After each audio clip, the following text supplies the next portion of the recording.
Chairman. Super. So we have Todd Casper, Gerald Crump, Tom has joined Tyler, the conference.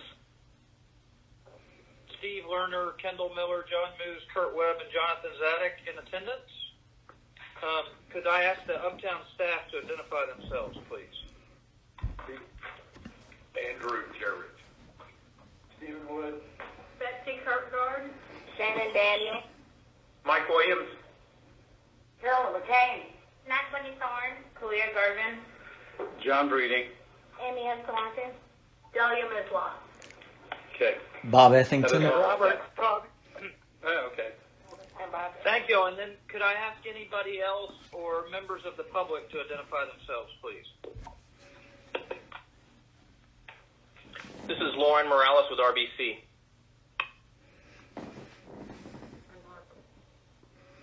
Margaret? Can you hear me? Can now. Okay, this is Margaret Dunlap with Metro. Thank you. Thank you.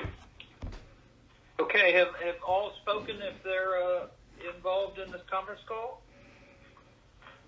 Terrific. As a reminder on conference call rules, please say your first name before speaking so we can figure out who's talking to us.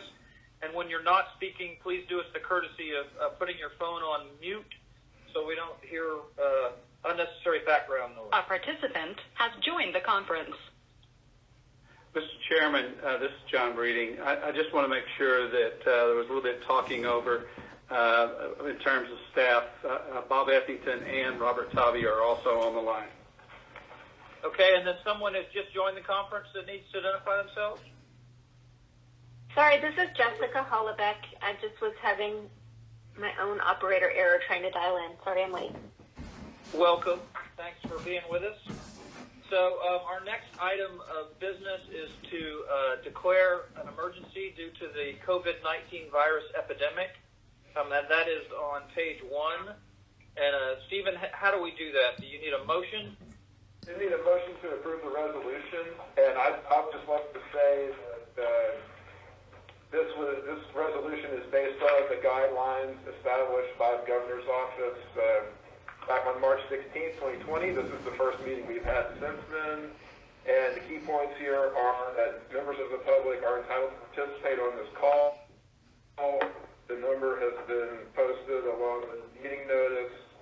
The district will continue to hopefully post all of its meetings, and the district will create a recording of all meetings that take place and make the recordings available to the public. Super. Well, my compliments to the flexibility of the emergency option. And with that, do I have a motion to declare an emergency? John, motion. Second. So moves. Is there a second? Yes, Steve. Steve seconds. So all those in favor? Aye. Aye. Congratulations. We have an official emergency. Our next item is to receive comments or questions from the public. Okay, I don't think we heard anybody identify themselves as interested in speaking, so we'll move on to the next item, which is to approve the minutes of the February 26, 2020 Board of Directors meeting, and those minutes were sent out previously.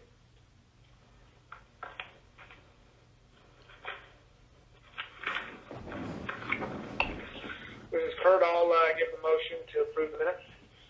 Thank you, Kurt. Is there a second?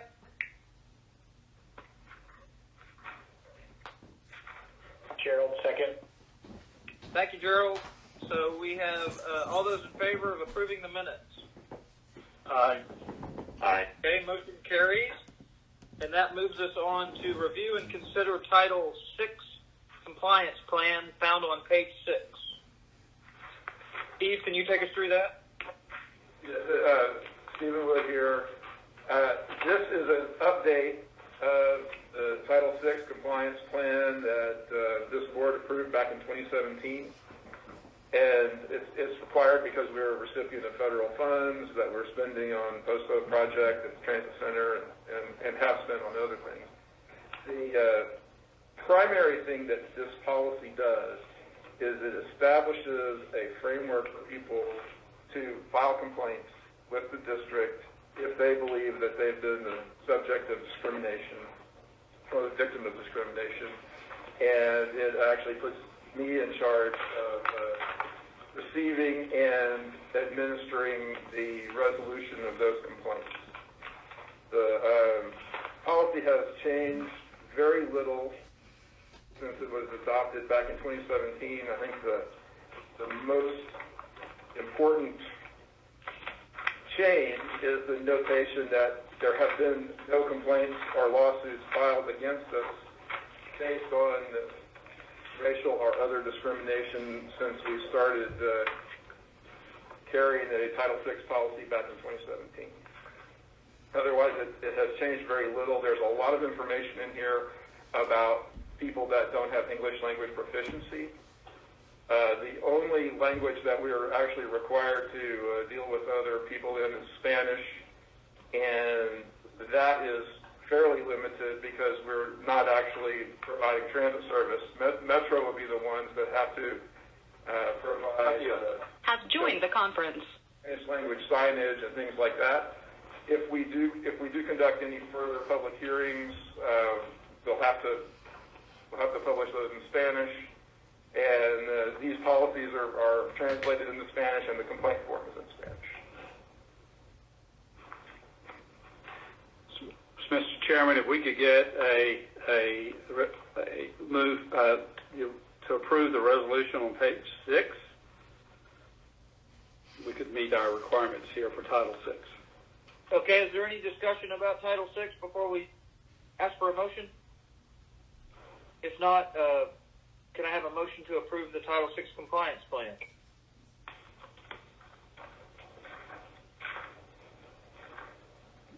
This is Steve. So moved. Second?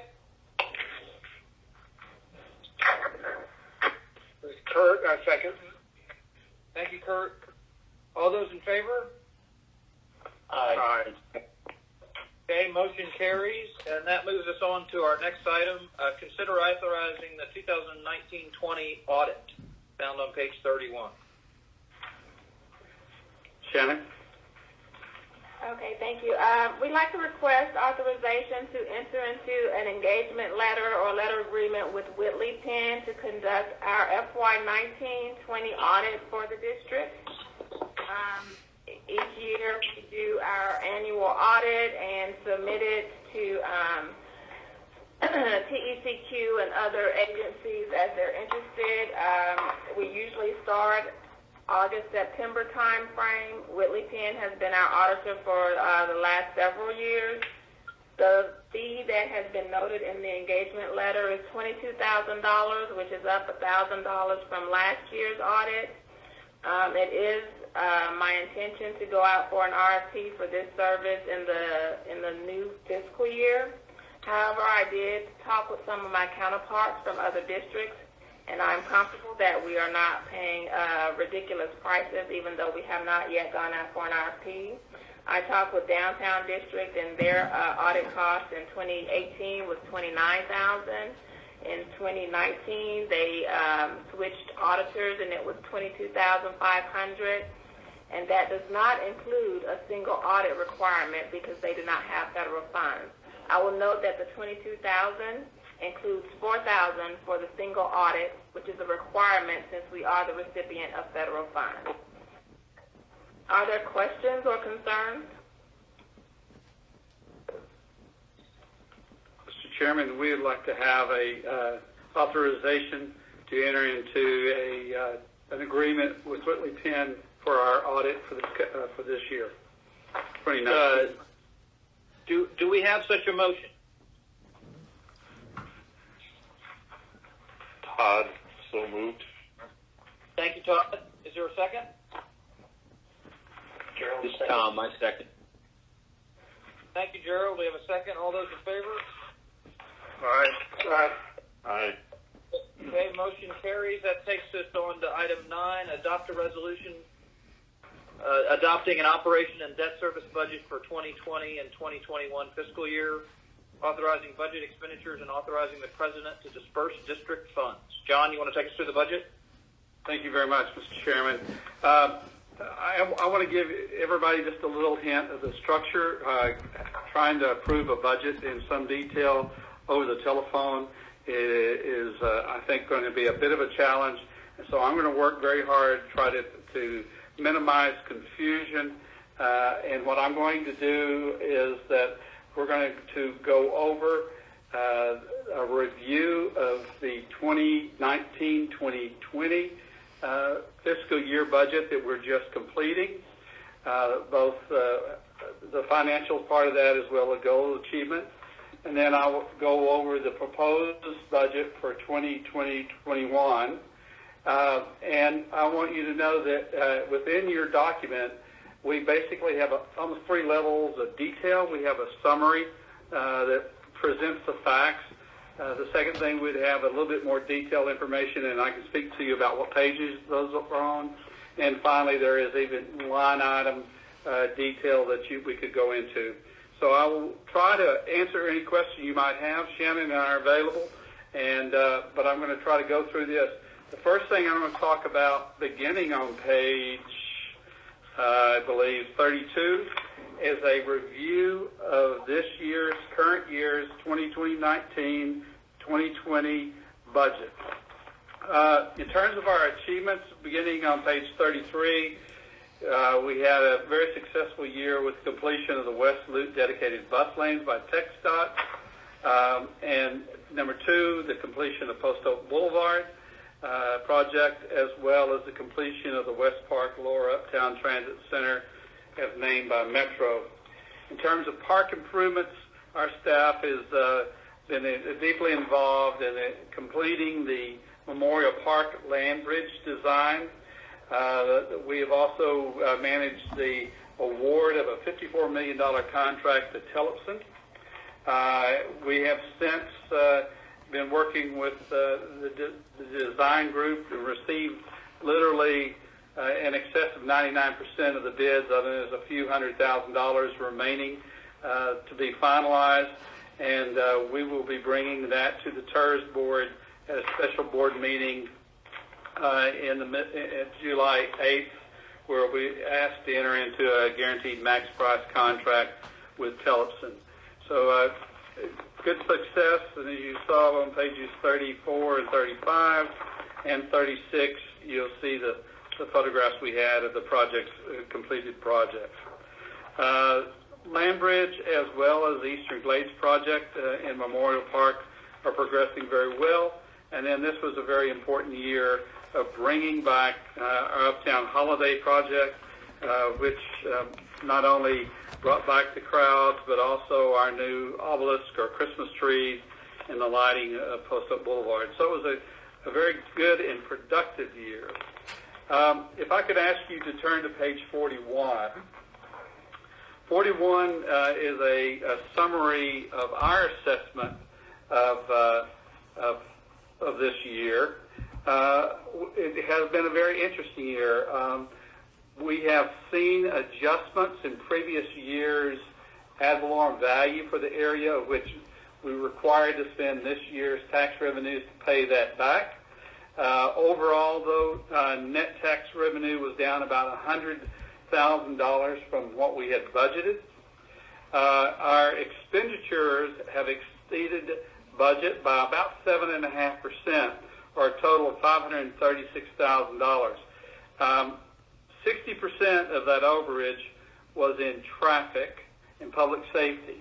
And a couple of points I think we'd note on that was that the construction of the 610-59 interchange really has generated traffic into this area that we had to deal with.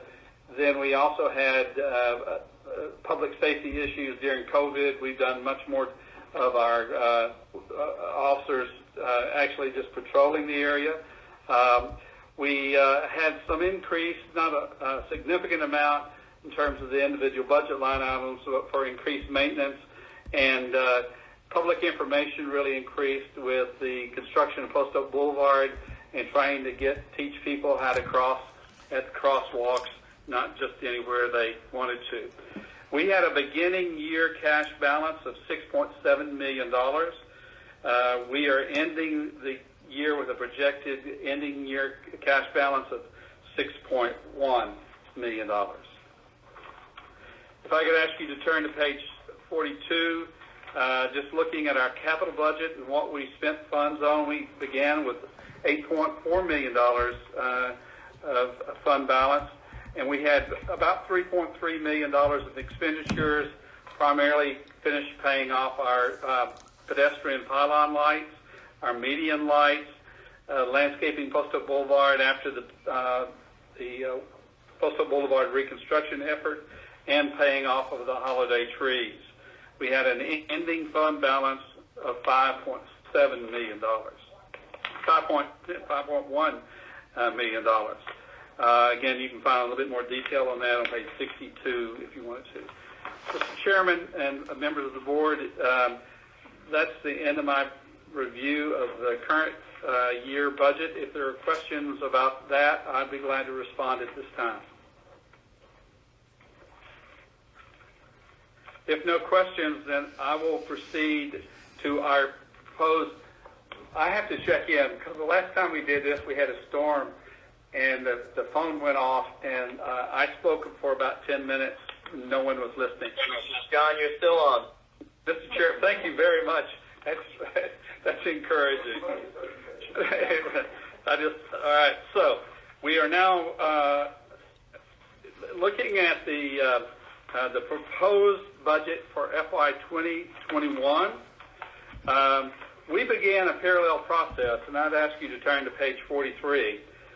We began a parallel process whereby we began looking at values that we could project for the coming year at the same time that we were looking at our programs. There's been an iterative process of trying to stay within our means, but I want you to note that really since 2016, values have been stagnating, and that's to a large extent due to litigation with the appraisal district in rolling back property values. And so it has, you can see there how it is being pretty flat. If you'll look, for example, up at the upper left-hand corner, where you look at the 2018 certified value, and then to the right of that you see 2018 adjusted value, you see that over $200 million was removed from the tax roll after the values were certified. We set our budgets on $6.4 million, and then basically have to be adjusted and have to pay, and after those taxes are paid, have to pay that back. In fact, this last year we paid back about $286,000 in tax revenue. If we are assuming with a slight decrease, although the preliminary numbers from the appraisal district was a minor increase of less than 2% to the ad valorem value of the area, we have assumed a slight decrease of $6.4 billion found on page 44. We have assumed a constant tax rate that we had last year and several years in the past. Total revenues are projected about $9.1 million, and about 99% of that we assume will be collected. It is our first requirement to pay our debt service payments, and in order to take the value of revenues of $9,157,000 out of our total tax rate, we require a tax levy for debt service of 0.04897, and that will make those payments of $3,126,000 for debt service, and that leaves a remainder of that 14 cents for 0.0944 dedicated to operating tax revenue.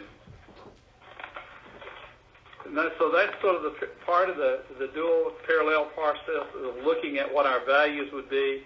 If we look then at what our goals are that we hope to do this year, our big effort will be to manage joint projects with the district and the TERS for capital improvements.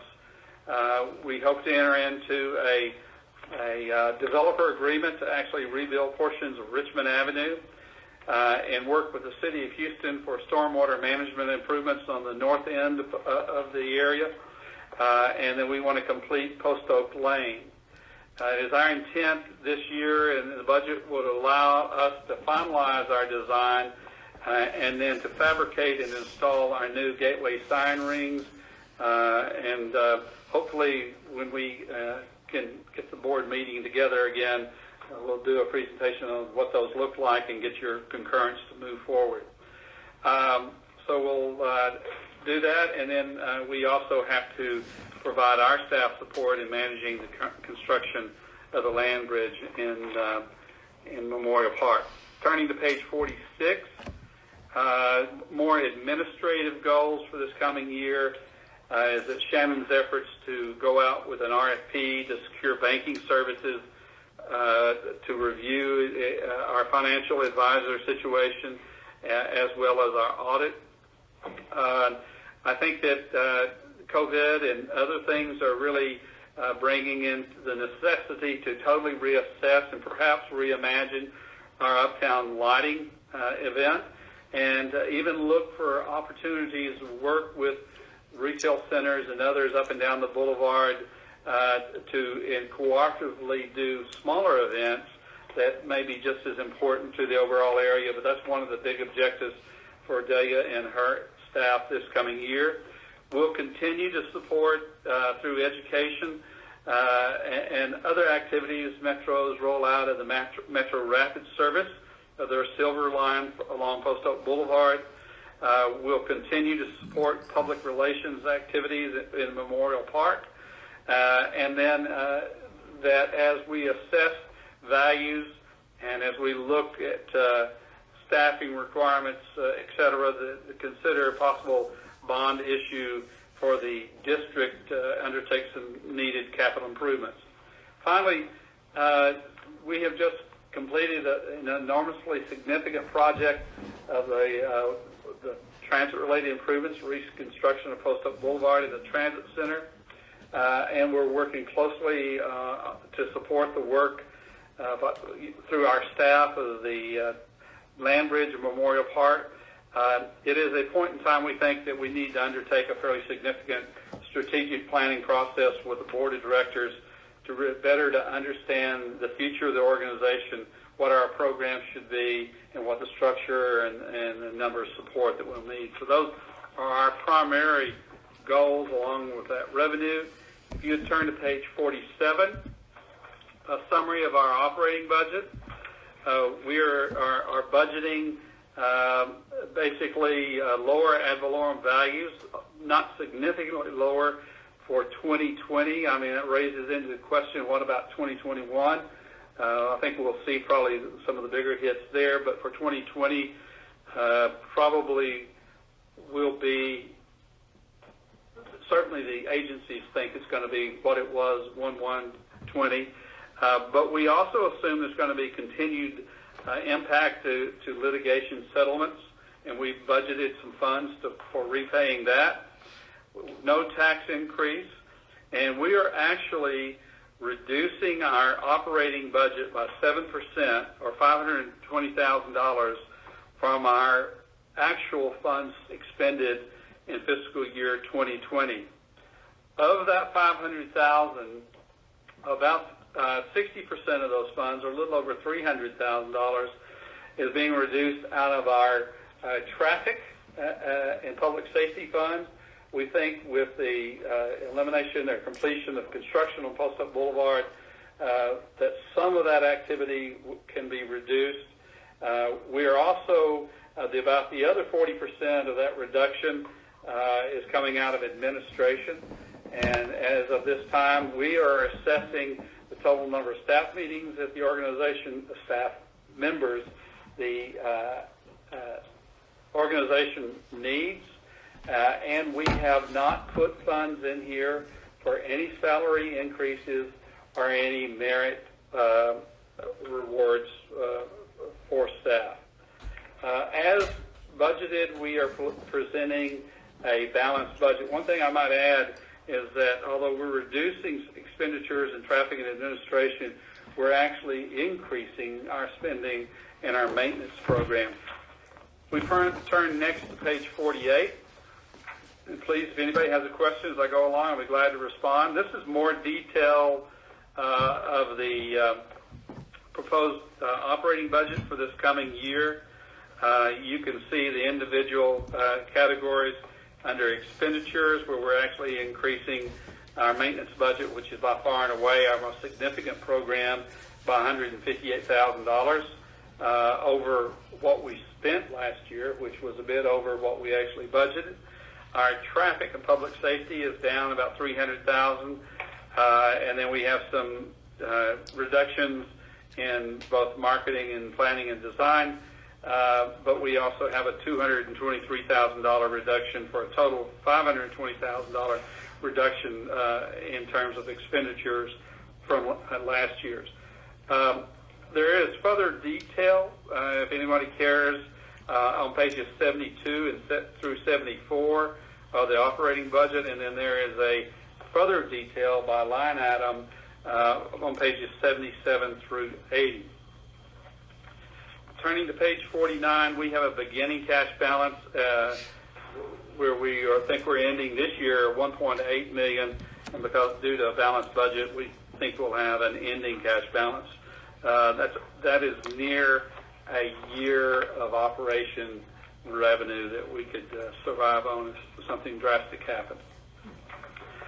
On page 50, you'll see that is a big summary, a very general summary of our capital budget, where we begin today with about $5.1 million in those funds, and we would hope that we would, after we make operational adjustments, that we would have the funds to actually have an additional bond sale, and actually could even afford that even if we had a reduction in value in the area. And so we're proposing to you a capital budget of over $11 million that you can find on page 76, but obviously we can't spend funds that we don't have, and so they'll be limited to the 5.1 before we'd have to get the new bond sale in. And then the other item is that the board not only gets to approve this budget, but then it has to approve all the awards and all the contracts that we go through, even as we implement a portion of this capital budget. Page 51 is a little bit more detail of this, and you can see where we would be spending our money.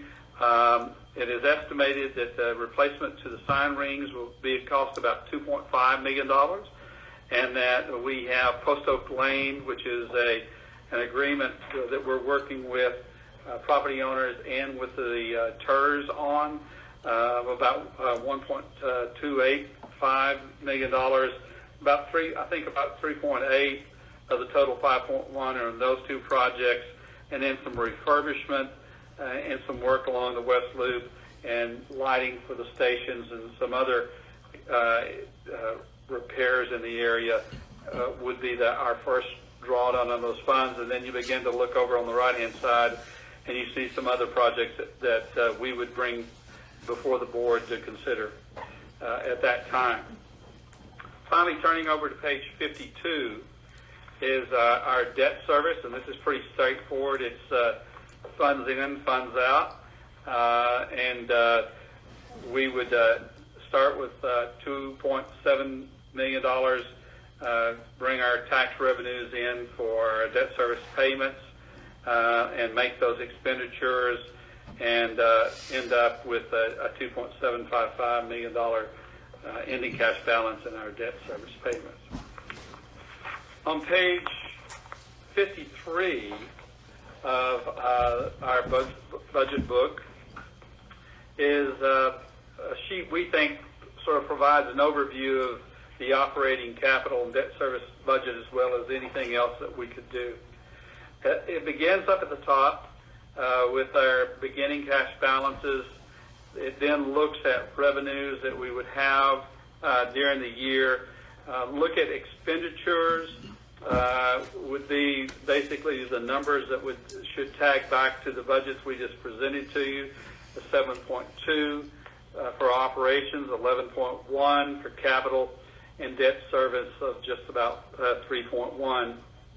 All three of those total something on the order of $21,468,000.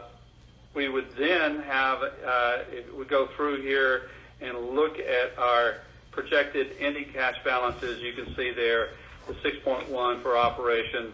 I think that if we sell bonds at all, has left the conference. I think if we sell bonds at all, it will probably be spring to early summer of next year. Interest rates are very low, and if we can afford it, something we'd go forward. But we obviously are not going to be able to spend all those funds. Although, as we present the budget to you, we could, if we sold those funds, got that revenue in, we could identify projects and essentially commit to them as well. So the operating detail, again, is found on pages 72 through 74, capital detail on page 76, and then the resolution itself is presented on page 54 and just following. And again, Mr. Chairman, we stand ready to answer any questions, anything happen, and at a time appropriate, would like to have the resolution on page 54 approved.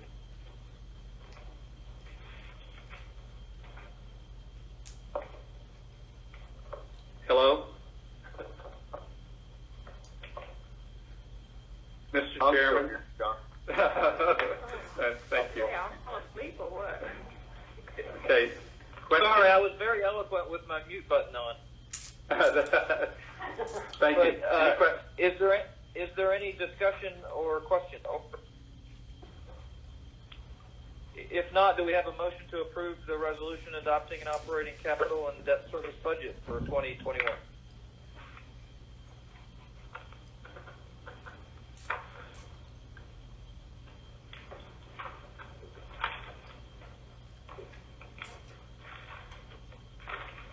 This is John. Motion.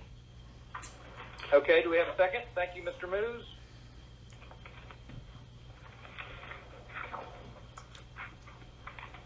This is Gerald. Deliberate. All right, so we have a second, Gerald. Thank you. All those in favor? Aye. Aye. Aye. All right. Motion carries. So I guess we are at the end of our agenda. Is there Chairman, anything else that we should discuss? We have nothing else. All right. Well, with that, let me adjourn HCID number 1.